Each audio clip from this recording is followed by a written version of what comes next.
Entonces pensemos un poco cuando Dios creó al hombre sobre la tierra. ¿Cuál era el plan de Dios cuando creó al hombre? Lo creó, nos dice el libro del Génesis, a su imagen y semejanza. Cuando nosotros vemos una persona reflejada en un espejo, vemos la imagen de la persona. Y entre tanto, la imagen no es idéntica a la persona, es propiamente una imagen, pero hay una semejanza, hay un cierto parecido entre uno y otro.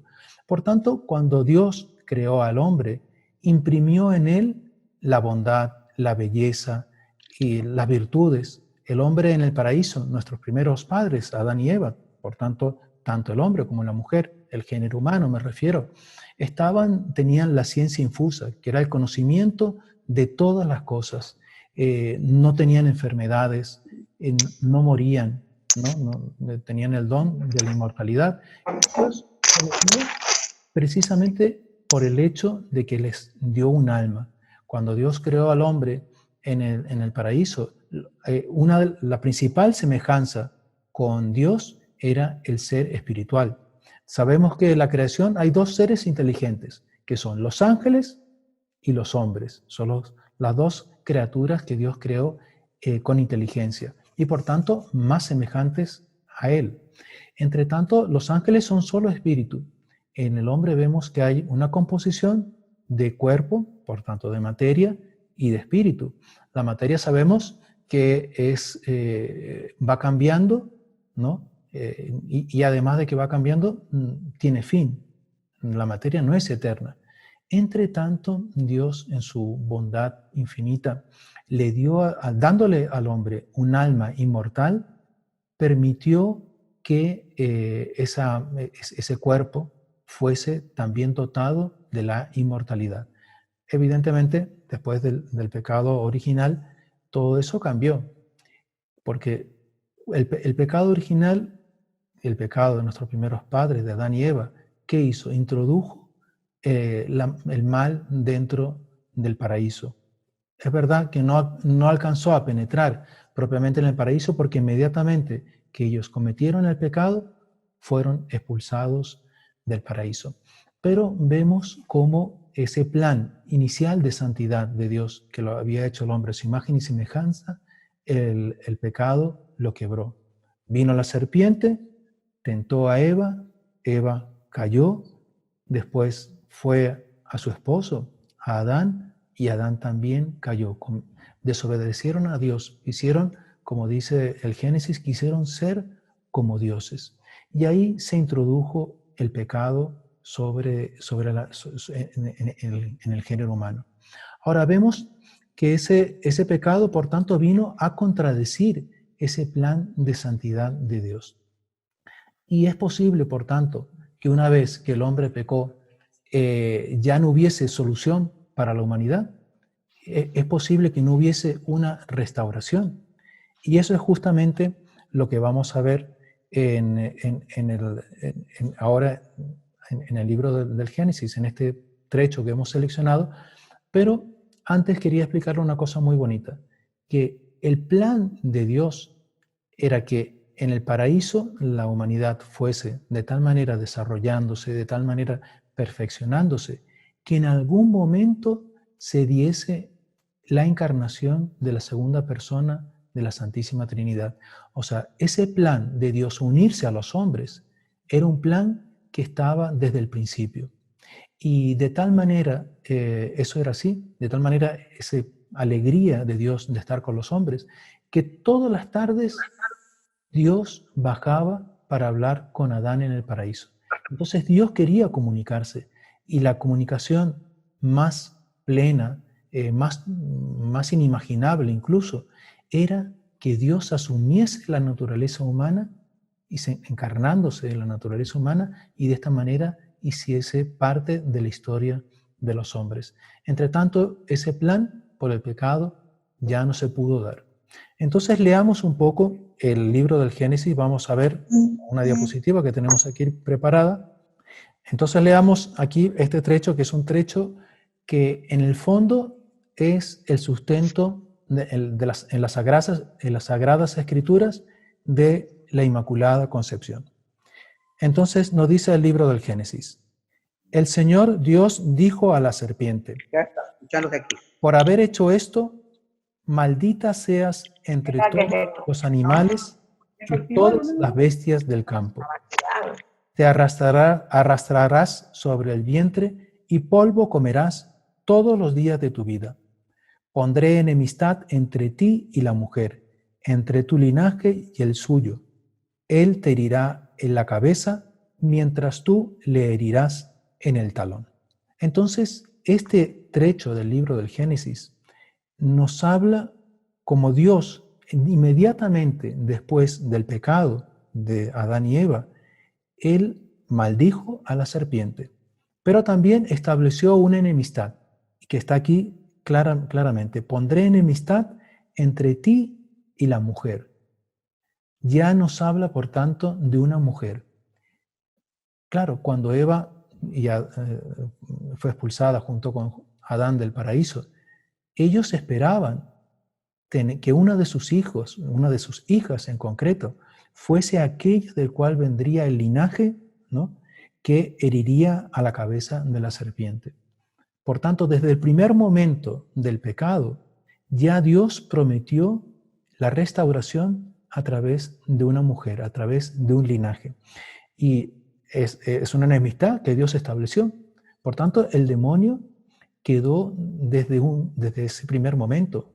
Él quedó al acecho, viendo cuándo vendría esa mujer que sería el instrumento de su derrota.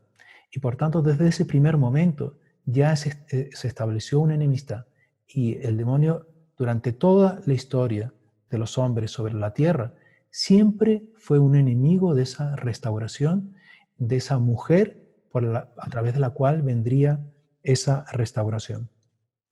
Ahora, si nosotros pensamos un poco en cómo Dios creó las cosas, cómo Dios planificó la creación. Para Dios, en primer lugar, no hay tiempo.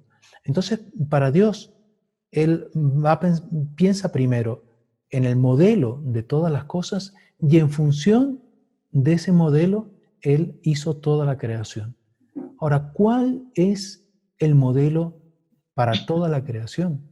Eso nos lo enseña también la Iglesia, y en concreto San Pablo. La teología de San Pablo es muy explícita en esta materia. Él nos dice que nuestro Señor Jesucristo es el modelo de toda la creación. Les invito a leer una carta de San Pablo a los Colosenses, capítulo 1, versículos 15 a 20. El canto a la primacía de Cristo sobre toda la creación. Entonces dice: el cual es la imagen del Dios invisible, el primogénito de toda criatura, porque en Él fueron creadas todas las cosas en los cielos y en la tierra, las visibles y las invisibles, sean los tronos o las dominaciones, los principados o las potestades. Todo ha sido creado por Él y para Él. Él es antes que todas las cosas, y todas subsisten en Él. Él es también la cabeza del cuerpo, que es la Iglesia. Él es el principio, el primogénito entre los muertos, para que Él sea el primero en todo, pues Dios tuvo a bien que en Él habitase toda la plenitud, y por Él reconciliar todos los seres consigo, restableciendo la paz por medio de su sangre derramada en la cruz, tanto en las criaturas de la tierra como en las celestiales.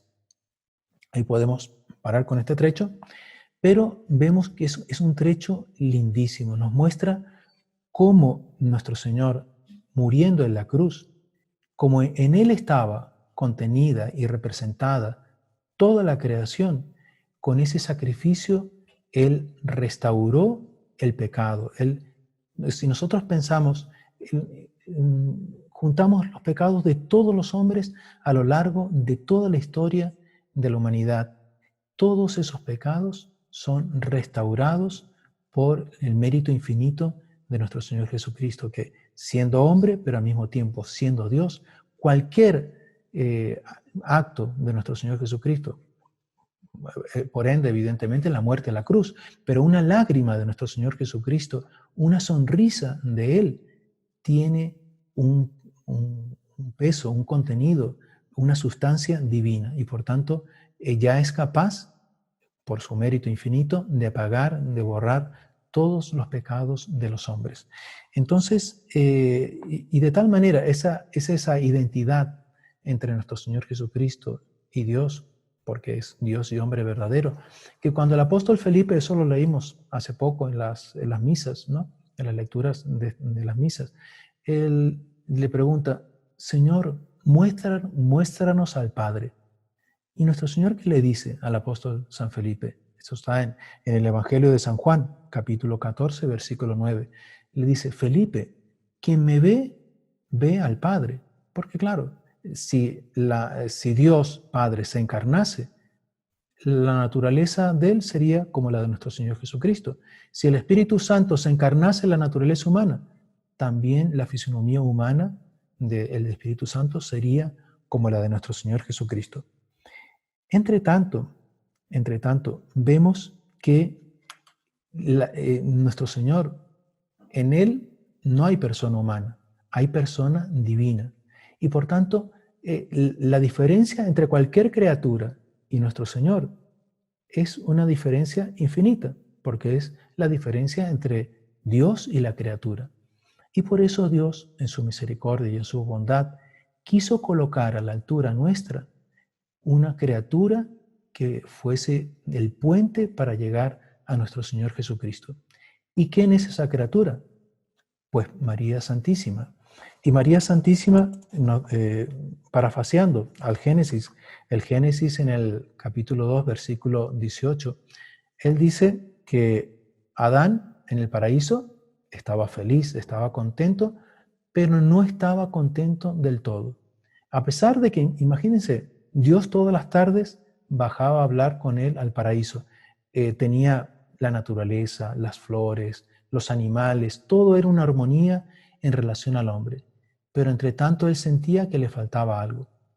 Y ahí Dios crea a Eva. Y ahí dice, ¿no? Dice, lo tenemos aquí en el libro, en este versículo del Génesis, ¿no? Entonces dijo el hombre, esta sí es hueso de mis huesos y carne de mi carne. Se la llamará mujer porque del varón fue hecha. Entonces, ahí fue que Adán, por así decir, sintió ese complemento, sintió esa compañía que incluso en el paraíso le hacía falta. Entonces, si nosotros vemos que nuestro Señor Jesucristo es el nuevo Adán que vino a reparar la caída de nuestro primer padre, del primer Adán, también era necesario que tuviésemos una nueva Eva. Esa nueva Eva es la Virgen Santísima. Y la Virgen Santísima vino a reparar el pecado de la primera mujer. Ahora, pensemos en lo siguiente. El hombre del paraíso fue formado, primero Dios tomó la tierra, de la tierra, hizo el barro, digamos, sopló y con el aliento divino formó al hombre. Ahora, para formar a ese nuevo Adán, ¿de qué tierra vamos a formarlo? Tiene que ser, ese nuevo Adán viene a restaurarnos del pecado, viene a limpiarnos de la falta de nuestros primeros padres. ¿Puede él ser formado de una tierra que no sea inmaculada, que una tierra sin mancha? Y justamente por eso, en previsión de nuestro Señor Jesucristo, en previsión de que la Virgen engendraría a aquel que sería el Redentor, Dios creó a la Virgen Inmaculada. Y vamos a leer entonces un trecho muy bonito de San Luis María Griñón de Montfort, tal vez el santo, el principal teólogo mariano que tal vez se puede decir que ha existido en la Iglesia. Dice San Luis María Griñón de Montfort, la Santísima Virgen es el verdadero paraíso terrenal del nuevo Adán, y que el antiguo paraíso terrenal no era sino una prefigura de este otro. Hay pues en este paraíso terrenal riquezas, bellezas, rarezas y dulzuras inexplicables que el nuevo Adán, Jesucristo, ha dejado allí. Es en este paraíso donde Él ha tenido sus complacencias durante 9 meses, donde Él ha obrado sus maravillas y donde ha ostentado sus riquezas con la magnificencia de un Dios. Este santísimo lugar no está compuesto sino de tierra virgen e inmaculada, en la cual ha sido formado y alimentado el nuevo Adán, sin mancha ninguna ni inmundicia, por obra del Espíritu Santo que allí habita. ¿Le gustó este trecho? Es un trecho lindísimo, el Tratado de la Verdadera Devoción, que es el libro que siempre en los Heraldos del Evangelio recomendamos para ese periodo de formación, para la consagración a la Virgen, esos más de 33 días de preparación para la consagración, son en base al Tratado de la Verdadera Devoción, en donde vamos aprendiendo maravillas sobre, en fin, de todas las gracias que Dios ha colocado en la Santísima Virgen. Pero entonces, pensemos, Dios, el Redentor, nació de María Santísima. Y cuando la Iglesia fue fundada, desde el primer momento, los cristianos tuvieron una especial devoción a la Santísima Virgen. Desde el primer momento en la Iglesia hubo una noción de la santidad que había en ella. Pero ¿cómo fue que surgió la proclamación de este dogma? No sé, algunos tal vez ya me han preguntado, ¿qué es un dogma? Dogma viene, así para explicarlo, así para ir, digamos, respondiendo ya algunas preguntas que seguramente van a venir. Dogma viene del griego dokein, ¿no? Dokein en griego significa ley, significa precepto. Pero en el siglo IV, en la iglesia, entre ellos San Cirilo de Jerusalén, San Gregorio de Nicea, ellos comenzaron a referirse al dogma solamente a las verdades reveladas. ¿Qué son las verdades reveladas? Son verdades tan altas, tan sublimes, que sin la ayuda de Dios, nosotros, la razón humana es incapaz de alcanzar esas verdades. Por ejemplo, una de ellas, y tal vez la principal, junto con la muerte, pasión y resurrección de nuestro Señor Jesucristo, es la unidad y Trinidad de Dios. Un Dios y 3 personas. Eso es algo que no cabe en la mente humana. Se puede explicar, algunos teólogos lo explican, entonces colocan 3 fósforos, hacen una sola llama, después los separan, ya, 3 en uno. Pero esas 3 personas y un solo Dios, Padre, Hijo y Espíritu Santo, está por encima de la comprensión del intelecto humano. Y sin la ayuda de Dios, el hombre jamás hubiese llegado al conocimiento de esa verdad. Entonces, esas verdades reveladas, claro, principalmente están en las Sagradas Escrituras. Y por tanto, el dogma es cuando la Iglesia determina, digamos, ¿no? Es una verdad revelada que ha sido definida por la Iglesia. Cuando esa verdad revelada es de forma categórica por el Papa definida, ahí decimos que es un dogma. Entonces, por tanto, ya existía esa noción de la Virgen Inmaculada, pero desde los primeros tiempos de la Iglesia, yo voy a intentar resumir, porque esto sería un poco largo, pero ya en el Antiguo Testamento incluso ya estaba prevista la figura de María Santísima.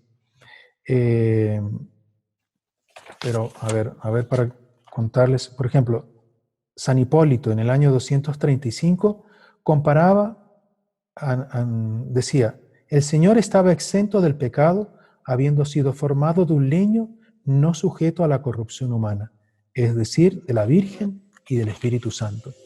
Y así, bueno, podríamos ir leyendo varios autores, por ejemplo, San Cirilo de Alejandría, él decía, ¿quién oyó jamás decir que un arquitecto, después de haberse construido una casa, lo ha dejado ocupar y poseer primeramente por su enemigo?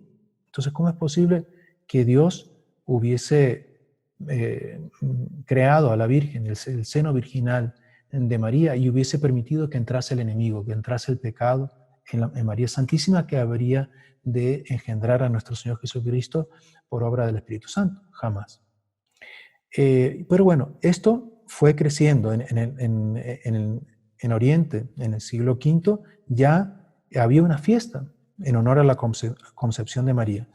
Pero entre los siglos XII y XIII, sobre todo en Occidente, se hace una verdadera controversia en relación a la Inmaculada Concepción, en relación a esas gracias, esos dones que Dios había colocado en María Santísima. ¿Por qué? Porque la Virgen desde un primer momento fue combatida, fue odiada. Y el demonio no podía permitir que ella fuese colocada en un lugar de destaque dentro de la iglesia.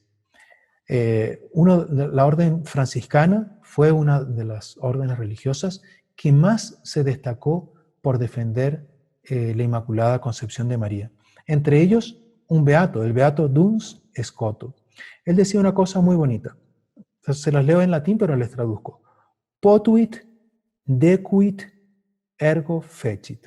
¿Qué quiere decir? Potuit, pudo. Decuit, quiso. Ergo fecit, por tanto lo hizo. Y eso, es decir, Dios podía crear a la Virgen Inmaculada. Claro que podía. ¿Quería? Por supuesto que quería. Por tanto, lo hizo. Entonces, es un silogismo súper lógico. Y ese silogismo después, así, de manera popular, se decía, ¿no? Quiso y no pudo, no es Dios. Pudo y no quiso, no es hijo. Digan pues que pudo y quiso.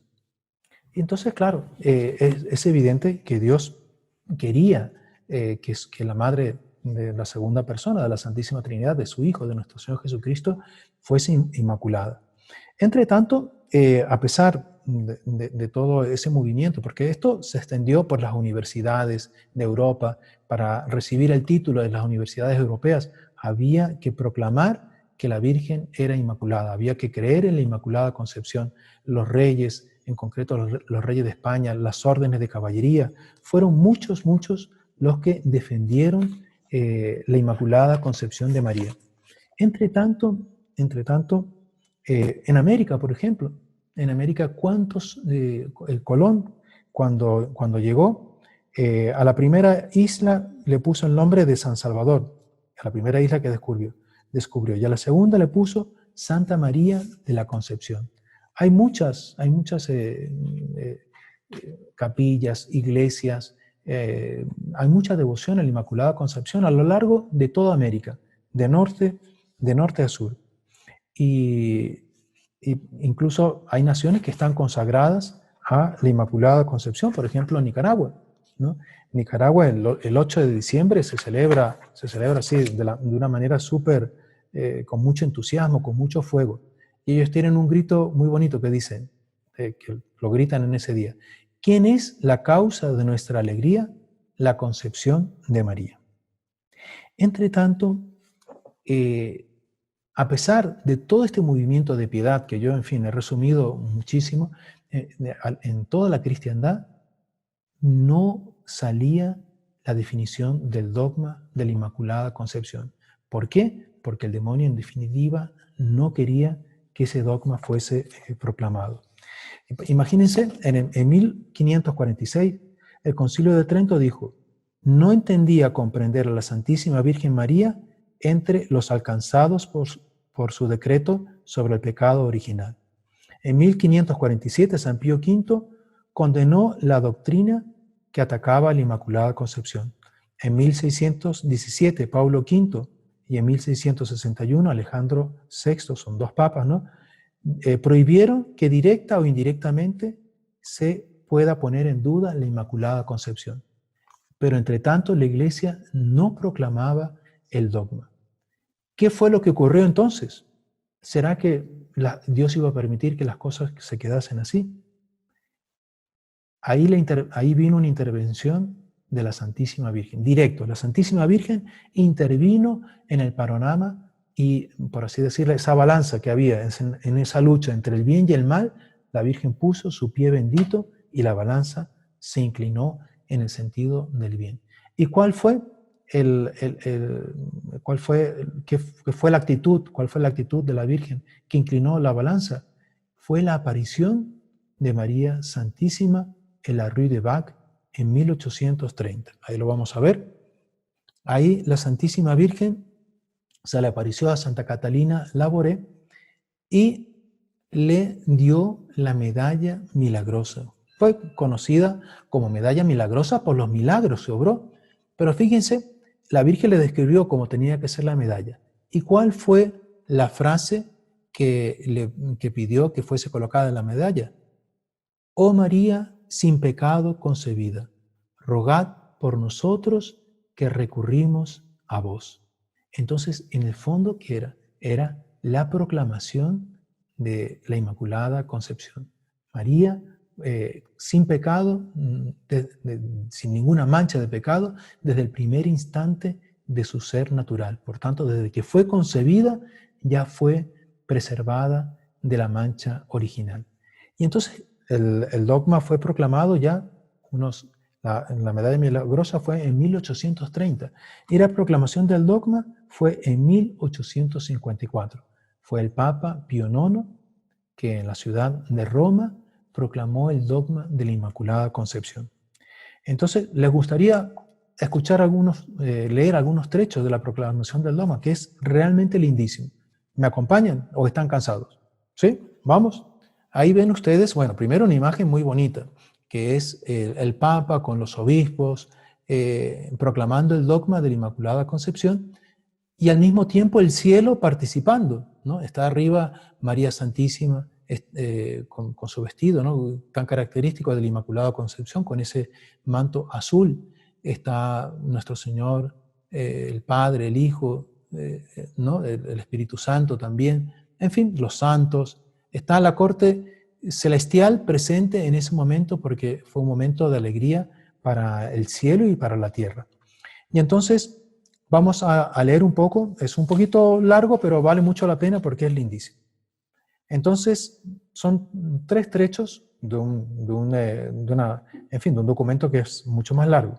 Entonces decía, el inefable Dios, cuya conducta es misericordia y verdad, cuya voluntad es omnipotencia y cuya sabiduría alcanza de límite a límite con fortaleza y dispone suavemente todas las cosas, habiendo previsto desde toda la eternidad la ruina lamentabilísima de todo el género humano que había de provenir de la transgresión de Adán, y habiendo decretado con plan misterioso escondido desde la eternidad llevar al cabo la primitiva obra de su misericordia, con plan todavía más secreto, por medio de la encarnación del Verbo, para que no pereciese el hombre impulsado a la culpa por la astucia de la diabólica maldad, y para lo que iba a caer en el primer Adán, fuese restaurado más felizmente en el segundo, eligió y señaló desde el principio y antes de los tiempos una madre, para que su unigénito Hijo, hecho carne de ella, naciese en la dichosa plenitud de los tiempos. Y en tanto grado la amó por encima de todas las criaturas, que en sola ella se complació con señaladísima benevolencia, por lo cual tan maravillosamente la colmó de la abundancia de todos los celestiales carismas, sacada del tesoro de la divinidad, muy por encima de todos los ángeles y santos, que ella absolutamente siempre libre de toda mancha de pecado y toda hermosa y perfecta, manifestase tal plenitud de inocencia y santidad que no se concibe en modo alguno mayor después de Dios y nadie puede imaginar fuera de Dios. Y por cierto, era convenientísimo que brillase siempre adornada de los resplandores de la perfectísima santidad y que reportase un total triunfo de la antigua serpiente, enteramente inmune aún de la misma mancha de la culpa original. Tan venerable madre, a quien Dios Padre dispuso dar a su único Hijo, a quien ama como a sí mismo, engendrado como ha sido igual a sí de su corazón, de tal manera que naturalmente fuese uno y el mismo Hijo común de Dios Padre y de la Virgen, y a la que el mismo Hijo en persona determinó a ser sustancialmente su madre y de la que el Espíritu Santo quiso e hizo que fuese concebido y naciese aquel de quien él mismo procede. Y ahí viene propiamente la declaración. Esta ya es la declaración así formal del Papa, que es la diapositiva que vamos a colocar ahora.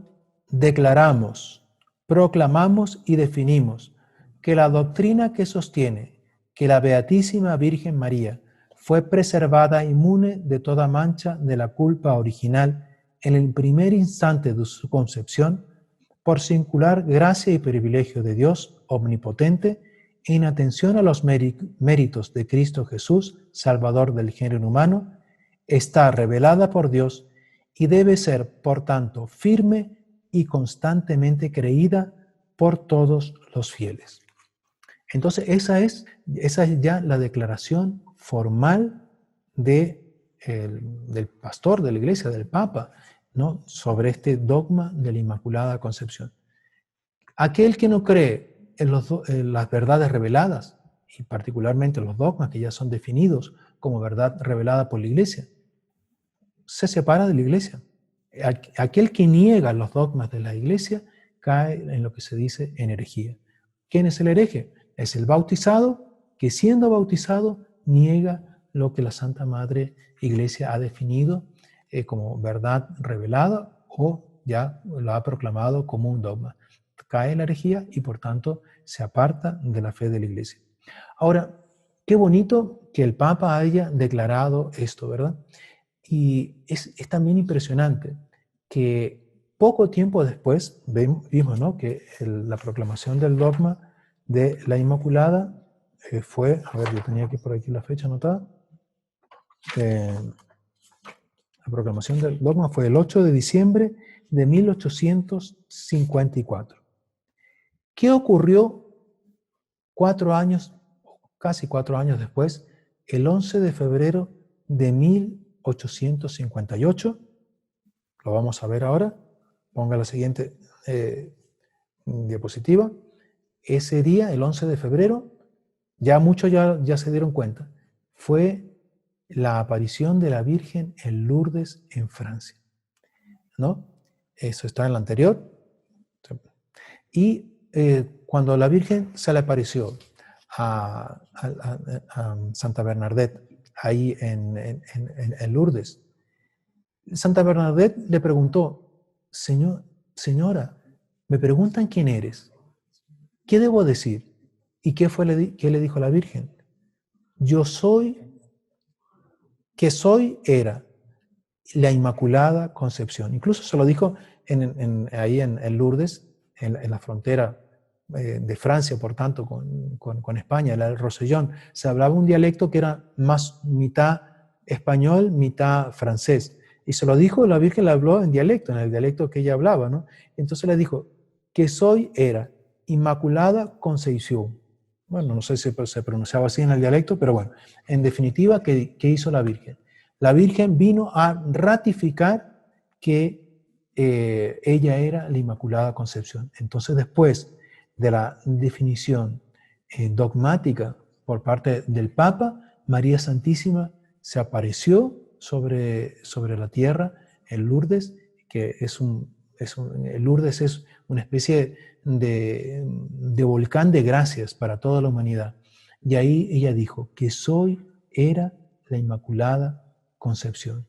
Entonces, ella fue desde siempre la Inmaculada, y lo que era, lo seguirá siendo, la Inmaculada Concepción. Entonces vemos que este siglo XIX fue lleno de gracias mariales. Fue un siglo en donde ya la Virgen estaba preparando el triunfo de su Inmaculado Corazón, estaba preparando el advenimiento del reino de Cristo. ¿A través de quién? A través de ella, el reino de María. Lo que tantos santos habían profetizado, lo que tantos santos querían, ya se estaba acercando. Entre tanto, esa proclamación del dogma, si bien que fue una cosa maravillosa, no contentó, no satisfizo todo aquello que el pueblo fiel, que el pueblo católico quería que fuese dicho de María Santísima. Porque pensemos lo siguiente, el dogma de la Inmaculada Concepción es un dogma en sentido negativo. Es un dogma que dice, en la Virgen María, inmaculada. In quiere decir no.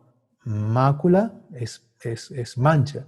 Es decir, en la Virgen no hubo mancha en su concepción. Pero entre tanto, también en la Virgen no hubo mancha a lo largo de toda su vida. Entonces, la mancha no fue la extensión de mancha, no fue solo al inicio, fue durante toda su vida. Pero además, la Virgen, independientemente de que no tenía mancha, fue llena de gracia. Los dones, los tesoros que Dios puso en María Santísima son tesoros incalculables, inconmensurables. ¿Recuerdan ustedes cuando el ángel San Gabriel se le apareció a María Santísima en Nazaret para anunciarle que iba a ser la madre del Salvador? ¿Cuál fue el saludo del ángel a la Virgen María? ¿Se recuerdan? Dios te salve María, llena eres de gracia. Entonces ya la Virgen, ya en ese momento, el ángel como emisario de Dios reconocía que era ella llena de gracia. Es lo que rezamos en el Ave María. Todos los días decimos, Dios te salve María, llena eres de gracia. El Señor es contigo. Entonces por eso nuestra alma queda con deseo de conocer más de esas maravillas que Dios ha colocado en María Santísima. Y por eso, bueno, vamos a leer algunos trechos de un libro muy bonito, que es este de aquí, es María Santísima, el paraíso de Dios revelado a los hombres. Es un libro que ha escrito el fundador de los Heraldos del Evangelio, Monseñor Roncla. Son 3 tomos. Este es el tomo 2, que habla de los misterios de la vida de María, una estela de luz, dolor y gloria. Incluso estamos preparando unos programas que van a ser muy bonitos y que se van a basar en estos libros. Son 3 tomos que muestran maravillas de la Santísima Virgen y que ella quiere comunicarnos, ella quiere que nosotros participemos de alguna manera de esas maravillas. Entonces, uno de los puntos que levanta es que así como nuestro Señor Jesucristo es el primogénito, ¿no? El primogénito, quiere decir, el primero que fue engendrado. Engendrado no en el tiempo. Sabemos que Adán y Eva fueron los primeros que fueron engendrados en el tiempo. Pero para Dios, como decíamos al principio, no hay tiempo. Entonces, en la mente de Dios, nuestro Señor Jesucristo, cabeza, que ya Dios sabía que sería en algún momento la cabeza de toda la creación, fue primero. Por eso nuestro Señor Jesucristo es el primogénito de la creación. Pero cuando Dios pensó en nuestro Señor Jesucristo, no pensó de manera separada en la Virgen. En el plan de Dios, María Santísima y su divino Hijo estaban pensados al unísono, estaban pensados unidos ambos.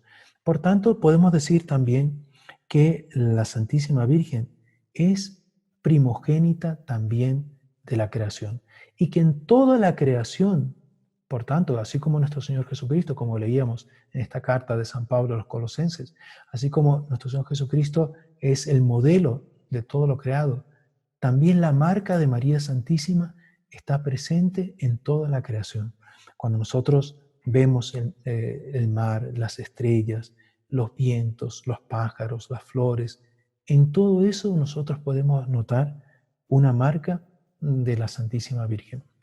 Y lo que en la declaración del Papa Pío IX está anunciado, pero Santo Tomás lo dice de una forma así más categórica. Santo Tomás de Aquino, él dice que el Padre ama a todas las criaturas, pero no de la misma manera. Algunas son más amadas. Claro, Dios ama a todos, pero a algunos los ama más. Santa Teresita del Niño Jesús, ella tenía un ejemplo muy bonito. Ella decía que se imaginaba el cielo como las almas, como copas de cristal de distintos tamaños, distintos colores, distintas formas, unas más pequeñas, otras más grandes, otras, en fin, facetadas en cristales así, lapidados, etcétera, y todas, por tanto, distintas. Entre tanto, todas llenas hasta rebosar. ¿Todas llenas de qué? Del amor de Dios. Entonces, en el cielo, todos vamos a gozar de la plenitud de alegría de la cual somos capaces, a la cual estamos llamados. Pero no todas las copas serán iguales. Así, la copa de la Santísima Virgen, por así decirlo, es una copa inimaginable. Y por tanto, Dios manifestó su amor precisamente creándola a ella con esta dadivosidad, con esta digamos, generosidad. Y pone como ejemplo, Monseñor John, en el libro de él, pone como ejemplo la parábola de los obreros de la viña, que está en el Evangelio de San Mateo, capítulo 20, versículo 1 a 16. Y habla, yo no la voy a leer porque no quiero pasarme del tiempo, que hay mucha materia y todavía estamos, en fin, en el comienzo, se puede decir, de esta exposición. Y la Virgen decía, quiero decir, San Mateo habla de esta parábola, ¿no? Que va el Señor a buscar obreros para su viña. A unos los llama primero, a otros los llama después, ¿no? Va a la plaza, ve a algunos que están parados, los convida también, vengan a trabajar a la viña, no sé qué, no sé cuánto, ¿no? Y después vuelve de nuevo a estos, al final ya de la tarde, cuando ya quedaba muy poco tiempo para la vendimia, ¿no? Para trabajar en la tierra. Los llama también y dice, vengan, vengan. Y, y trabajan una hora. Y al final, ¿no? Llama a todos los obreros y le dice al administrador, llama a los obreros y dales el jornal, empezando por los últimos, hasta llegar a los primeros. Bueno, ahí vienen entonces que vienen a reclamar, pero bueno, ¿y por qué? ¿A todos aquí le da? Le da un denario. Entonces, y le reclaman, bueno, ¿por qué a ellos le dan más y ellos trabajaron menos, no sé qué, no sé cuánto, ¿no? Y él le respondió, amigo, no te hago ninguna injusticia. ¿Acaso no conveniste conmigo en un denario? Toma lo tuyo y vete. Quiero dar a este último lo mismo que a ti. ¿No puedo yo hacer con lo mío lo que quiero?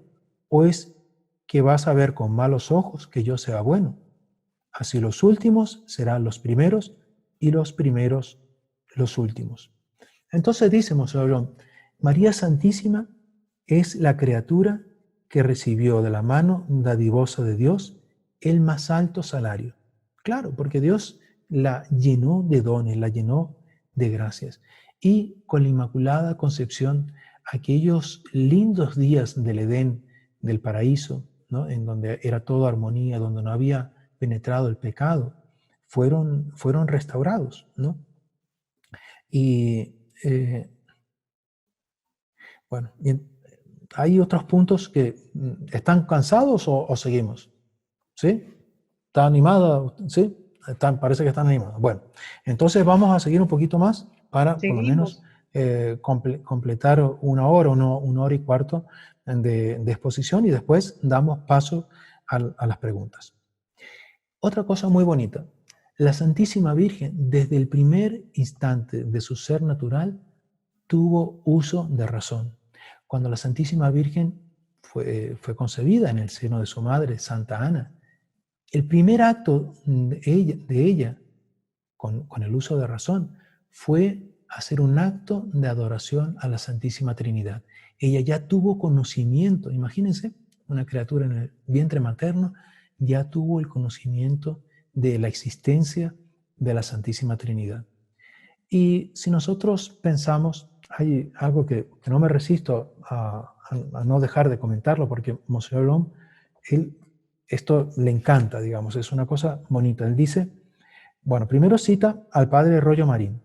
El padre Rollo Marín es dominico, un teólogo muy conocido, y dice, de María basta decir que no es Dios para no temer exagerar. Entonces, de la Santísima Virgen podemos decir todas las maravillas. Mientras no digamos que es Dios, todas las maravillas son posibles que las digamos de ella, ¿no? Entonces, explica una cosa muy bonita. Los ángeles, desde el primer momento en que fueron creados, Ellos tenían el uso de la razón, tenían el conocimiento de todas las cosas, ¿no?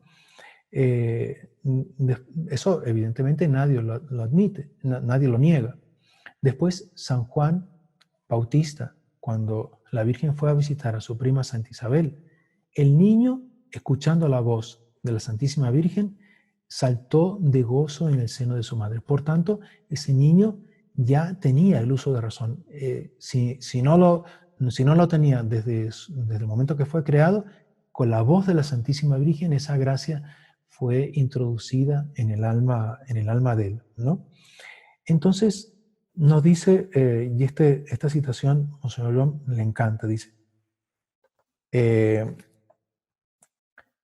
y la Madre de Dios, bueno, todo privilegio concedido a cualquier santo en el orden de la gracia santificante, la Madre de Dios lo tiene en un grado mayor que todos los otros. Entonces, si nosotros vemos todos los dones, los privilegios, las gracias que Dios ha dado a todas las criaturas, desde la primera hasta la última, si se la dio a una de las criaturas, a un ángel o a un ser humano, se lo dio en profusión mucho mayor a la Santísima Virgen. Por tanto, es una demostración así muy lógica, muy fácil de entender, que evidentemente si los ángeles tuvieron uso de razón desde el primer momento que fueron creados, si San Juan Bautista en el seno de su madre, también la Santísima Virgen desde el primer momento tuvo ese uso de la razón. Ahora, la Santísima Virgen, la gracia tal vez más grande que hay en ella y que supera incluso la gracia, sería un poco largo hablar de esto, pero en el plano de la creación está, bueno, los minerales, están los vegetales, vamos subiendo, está después el reino animal, por encima del reino animal está la naturaleza humana, por encima de la naturaleza humana están los ángeles, por encima de los ángeles hay otra criatura, que es la gracia. La gracia es una participación creada en la vida increada de Dios.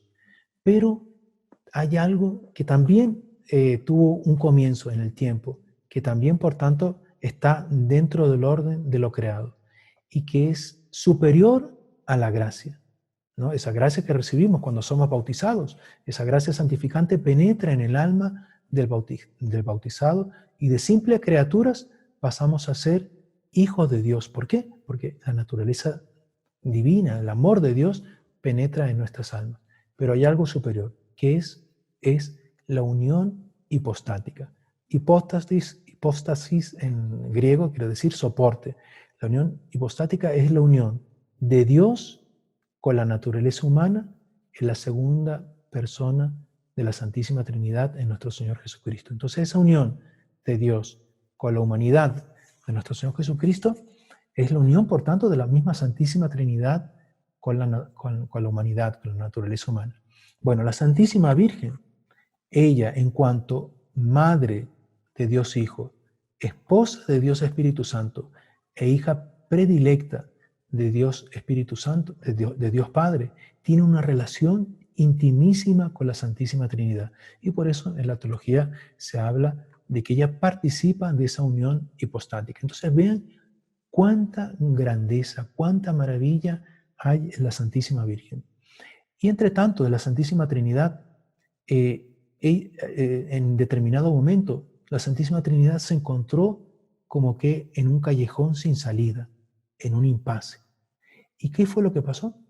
Claro, estaba Dios conociéndose a sí mismo, engendra desde toda la eternidad a Dios Hijo. Del amor de Dios Padre por Dios Hijo procede desde toda la eternidad, sin principio, sin fin, desde siempre, procede Dios Espíritu Santo. Las tres personas divinas forman un conjunto perfecto, un conjunto divino, un conjunto al cual no hay nada que añadir.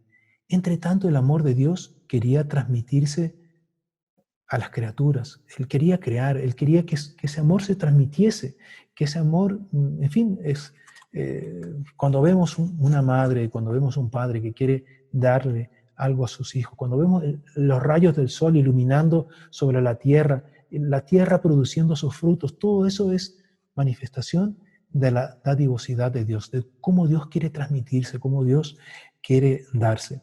Entre tanto, ¿cómo era posible que Dios se transmitiese fuera de ese círculo perfecto que es el círculo de la Santísima Trinidad? Encarnándose en la naturaleza humana, es decir, creando primero al hombre, pero después ese hombre que cayó, ese hombre fuese redimido, ¿no? Entonces, el sí de María, cuando la Virgen le dice al ángel San Gabriel, le dice, he aquí la esclava del Señor, hágase en mí según tu palabra. Ese sí de María hizo posible que Dios Hijo se encarnase en la naturaleza humana.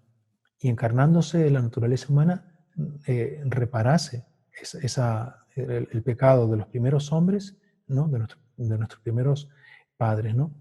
Y el Padre, claro, quiso preparar la criatura más bella para que fuese la madre de su Hijo, ¿no?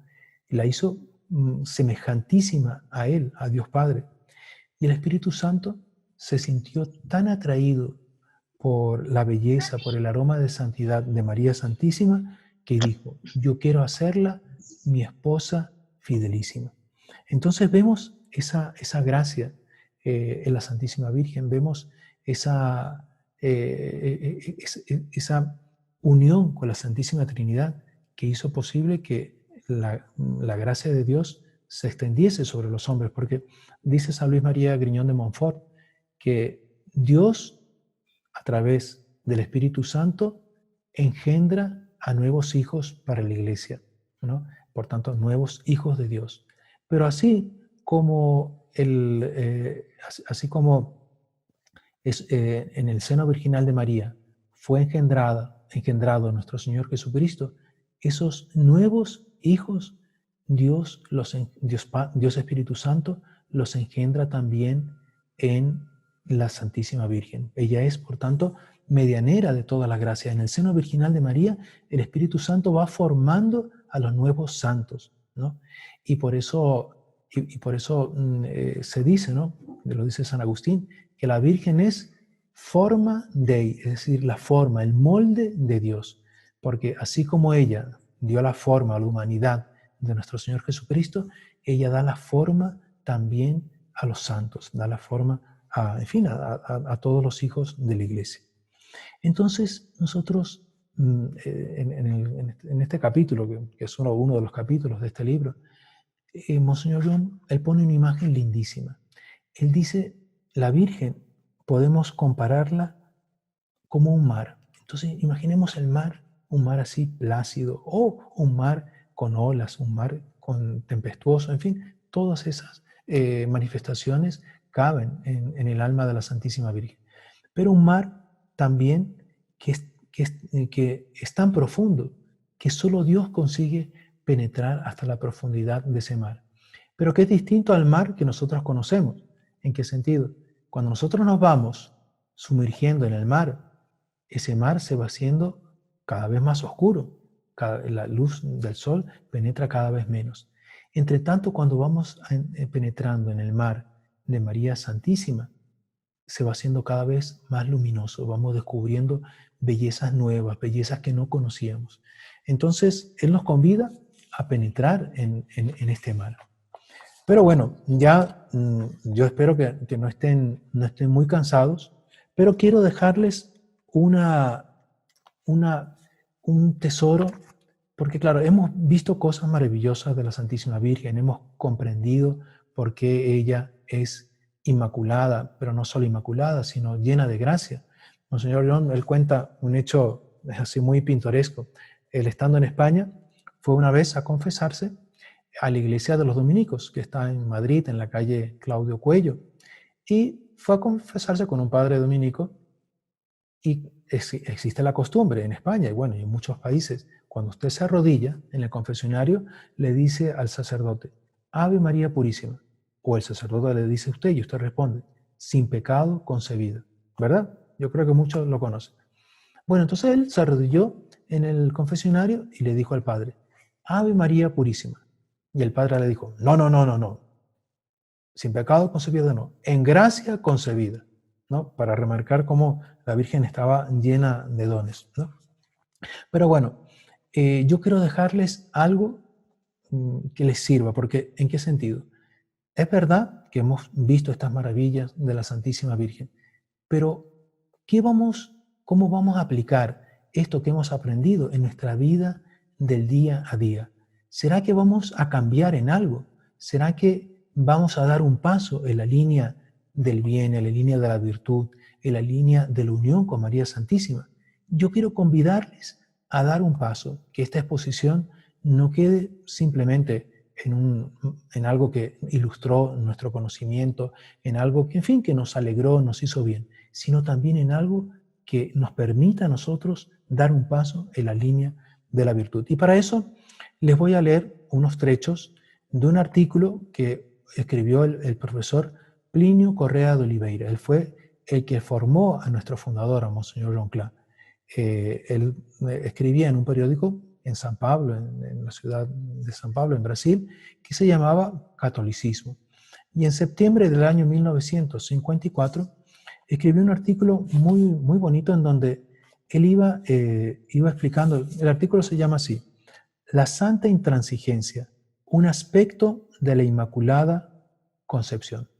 Entonces él comienza el artículo diciendo, en la vida de la Iglesia, la piedad es el asunto clave, ¿no? Porque, es decir, ¿qué es la piedad? La piedad es la devoción, el amor de Dios, en fin, esa alma que está en conexión con lo sobrenatural. Una iglesia en donde no hay piedad, en donde no hay vida interior, es una iglesia que no existe, se puede decir. Entonces él comienza a describir cómo era la humanidad antes de la venida de nuestro Señor Jesucristo. Estaban por un lado los judíos y por otro lado los gentiles, por tanto los que no pertenecían al pueblo elegido, ¿no? Los que no pertenecían al judaísmo. Y la humanidad, ¿cómo se iba desarrollando? Surgían pueblos, esos pueblos tenían una base de familia, una base de restos de virtud, de rectitud natural, ¿no? Bueno, se iban desarrollando, se iban civilizando, iban conquistando a otros pueblos, etc. Pero llegaba un cierto momento en que decaían. ¿Por qué decaían? Dice el doctor Plinio, ¿qué es lo que había reducido a la debilidad a tantos pueblos otrora dominadores y llenos de gloria? La corrupción moral. Porque claro, los pueblos iban creciendo, se iban desarrollando, iban llegando a un estado de prestigio, de medios económicos, o en fin, gozo de la vida, etc. Ahí se iban corrompiendo, iban decayendo. Y entre tanto, claro, la cultura de un pueblo era asumida por los otros. Entonces los persas, por ejemplo, se nutrieron de la cultura asirio-babilónica, los griegos de la cultura egipcia, los romanos de la cultura griega, etcétera, etcétera. Pero, decía el doctor Plinio, cuando llegó el momento de que los bárbaros invadieron el imperio romano, si no hubiera sido por la iglesia, si no hubiera sido por nuestro Señor Jesucristo, el imperio romano no hubiera conseguido asimilar a los bárbaros y por tanto hubiese sido el fin de la civilización occidental. Pero también los judíos estaban en una situación de postración tremenda. Los judíos estaban en una decadencia atroz. Ya el profeta Ezequiel lo dice, en el templo de Jerusalén había actos de idolatría en el interior del templo, en los subterráneos. Se adoraba en el fondo al demonio, porque bueno, en la figura del sol, etcétera, etcétera. Pero en fin, y tanto era la decadencia del pueblo judío que cuando vino nuestro Señor Jesucristo, lo crucificaron. El doctor Plinio decía una cosa muy impresionante. ¿Cuál fue la razón por el cual el pueblo judío no aceptó a nuestro Señor Jesucristo? Porque ellos estaban sumidos en la mediocridad. Y nuestro Señor Jesucristo los llamó a una elevación, les quiso dar dones sobrenaturales y ellos no quisieron aceptar esos dones y por tanto por mediocridad terminaron odiando a nuestro Señor Jesucristo y lo terminaron matando. Ahora podemos poner un trecho ahí del artículo del doctor Plinio. Entonces, en medio de esa decadencia del mundo antiguo, ¿quién era la Santísima Virgen? ¿Quién era la Santísima Virgen que Dios creó en aquella época de omnímoda decadencia? La más completa, intransigente, categórica, incontestable y radical antítesis del tiempo. Entonces vemos esa cosa lindísima, ¿no? Cómo la Virgen Inmaculada es enteramente contraria al pecado, contrariamente al mal. Y dice, esos otros trechos, yo voy saltando un poco, voy a unos trechos más bonitos, y bueno, y que nos dan un conjunto del artículo, y decía, podría haber contraste mayor entre esta obra maestra de la naturaleza y de la gracia, no solo indescriptible, sino hasta inconcebible, y al charco de vicios y miserias que era el mundo antes de Cristo. Entonces ahí, bueno, él va mencionando cómo era la mentalidad de la Santísima Virgen, la santa intransigencia de ella al pecado. Pero ahí dice, la Santísima Virgen, claro, ella rezaba para que viniese el Mesías, ella rezaba para que viniese el Redentor, ella se daba cuenta de la decadencia en que estaba el pueblo judío y ella veía el pecado que estaba extendido sobre la tierra y ella, por tanto, pedía la venida del Mesías. Y entonces continúa el doctor Plinio, pidiendo la venida del Mesías, ella no ignoraba que él, el Mesías, por tanto, sería la piedra de escándalo, por la cual muchos se salvarían y muchos recibirían también el castigo de su pecado. Este castigo del pecador empedernido, este aniquilamiento del impío obcecado y endurecido, Nuestra Señora también lo deseó de todo corazón y fue una de las consecuencias de la redención y de la fundación de la Iglesia que ella deseó y pidió como nadie.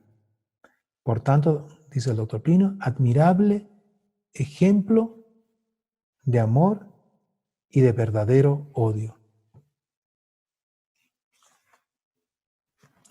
Entonces vemos como la Santísima Virgen, ella en relación al pecado, en relación al mal, es enteramente intransigente. Me recuerdo, hay un animal muy bonito que es el armiño. El armiño es un animalito, la piel de él, los pelos son blancos, un blanco de una albura impresionante. Y esa albura es tanta, y él tiene una tal noción de la pureza, de la limpieza, que ¿cómo hacen los cazadores para atraparlo? Ellos van y lo acorralan, digamos, y van colocando un cerco de barro, un cerco así en fin, de suciedad. Y el armiño prefiere ser atrapado y después, bueno, morir antes que manchar su piel, digamos, ¿no? Manchar su pelaje. Entonces, vamos a leer un trecho siguiente. Entre tanto, Nuestra Señora, claro, ella quiere el apostolado, ella quiere hacer el bien, ella quiere que nosotros hagamos también ese bien, que el bien se difunda, así como ella pedía por la venida del Mesías, ella quiere que nosotros también seamos personas que difundan el bien. Y por tanto, ella es reina de todos los apóstoles. Entre tanto, Nuestra Señora es, sin embargo, principalmente modelo de las almas que rezan y se santifican. Claro, la Virgen, en los 30 años de vida oculta antes de la vida pública de nuestro Señor Jesucristo, ella era con San José, con el niño Jesús, después con nuestro Señor cuando fue ya joven. Era una vida de oración. Entre tanto, su alejamiento, continúa el doctor Plinio, su alejamiento del mundo no significó un desinterés por el mundo.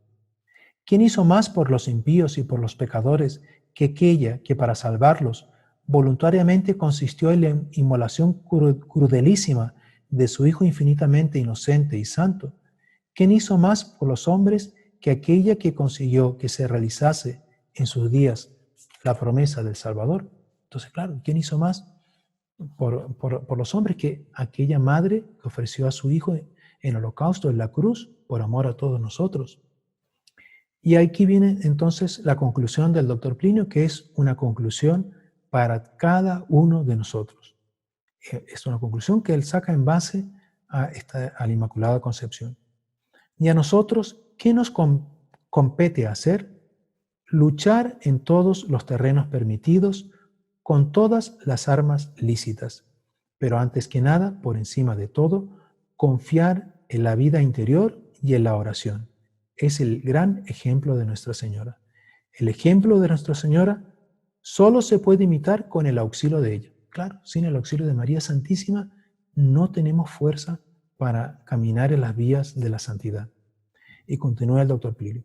Y el auxilio de Nuestra Señora solo se puede conseguir con la devoción a ella. Pues bien, ¿qué mejor forma de devoción a María Santísima puede haber que pedirle no solo el amor de Dios y el odio al demonio, sino aquella santa entereza en el amor al bien y en el odio al mal, en una palabra, aquella santa intransigencia que resplandece en su Inmaculada Concepción? Ahí termina el doctor Plinio. Y bueno, y con esto también yo espero no haberlos cansado mucho, no haber colocado así muchas ideas en la cabeza de todos ustedes, pero es una conclusión que podemos sacar de esta charla. Es decir, crecer en nuestra vida, pedir que seamos íntegros, que jamás haya una concesión al pecado, al mal. Y bueno, y si por alguna razón caemos, nos equivocamos, no importa.